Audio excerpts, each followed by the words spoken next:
Sasa tujitosa kimasomaso katika draw ya klabu bingwa bara Ulaya ambayo imeweza kufanyika muda mchache ambao umeweza kutamatika, na ni kwamba draw hii ambayo imepigwa kule nchini Uswizi katika makao makuu ya shirikisho la soka duniani hapa duniani FIFA, na ni kwamba draw hii imeweza kumshirikisha Paris Saint-Germain ambaye atakipiga dhidi ya Chelsea, na mechi hii na ni kwamba wameweza kuwarejesha. Mara mwisho wawili kupatana ilikuwa ni mwezi wa 7 katika kombe la dunia la vilabu.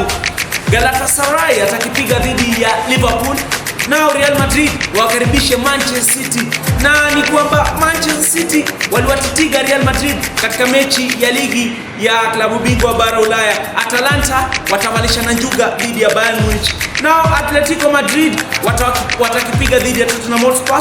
Bordeaux Glimt wavalishane njuga dhidi ya Sporting Lisbon, na Arsenal wakaribishe Bayer Leverkusen.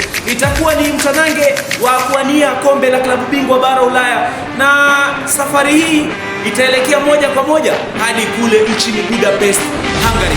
Kufikia hapo sina budi ila nafungaja virago vyangu.